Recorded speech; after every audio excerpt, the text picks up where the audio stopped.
सरकारी मुलाजमन ते बिना इजाज़त जे सोशल मीडिया इस्तेमाल करण ते पाबंदी लागू। Establishment division office social media ते पाबंदी जो नोटिफिकेशन जारी करे छडियो। नोटिफिकेशन मूजिब सरकारी मुलाजिम बिना इजाज़त जे को भी मीडिया प्लेटफॉर्म इस्तेमाल न करे सघंदा। सरकारी ॼाण ऐं दस्तावेज़ मंज़र आम ते अचण खां रोकण लाइ अहिड़ो फ़ैसिलो कयो वियो। वफ़ाक़ी सेक्रेटरीज़ एडिशनल सेक्रेटरीज़ पाबंदी ते अमल यकीनी बणायो।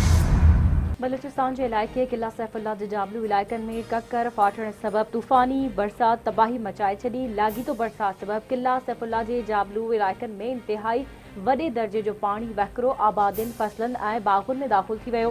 वॾे पैमाने ते नुक़सान केपी ऐं पंजाब खे मिलाईंदड़ N65 हाईवे केतिरनि ई हदनि तां बोर्ड जे पाणी सबब मुतासिर। पिशुनि में बालूज़ई चेक पोस्ट घारो पवण सबब टुटी पियो। पुल ऐं केतिरा ई राब्ता रोड लुड़ी विया। ज़ोब खुज़दार ऐं तुर्बत में 5 ॿार ॿुॾी फौत थी विया। लाहौर के मुख़्तलिफ़ इलाइक़नि में तूफ़ानी बरसात सबब हेठाहीं वारा इलाइक़ा पानी हेठि अची विया। केतिरनि इलाइक़नि में लेस्को जा फीडर स्ट्रिप थियण सबब बिजलीअ जो निज़ाम दरहम बरहम थी वियो।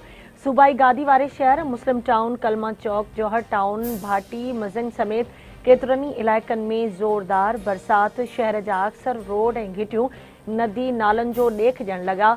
नश्तर टाउन में सभ खां वधीक बरसात 201 मिलीमीटर रिकॉर्ड कई वई। केपी ऐं कश्मीर में बि वसकारो। इस्लामाबाद ऐं सियालकोट में फ्लाइट ऑपरेशन मुतासिर।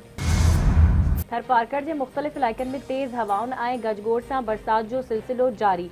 मिठी, इस्लामकोट ऐं ॿियनि शहरनि में वसकारो। हेठाहीं वारनि इलाइक़नि में पानी बीहजी वियो। मौसमियात खाते मूजिब हैदराबाद ऐं सखर समेत सिंध जे ॿियनि शहरनि में अॼु मींहुं वसंदो।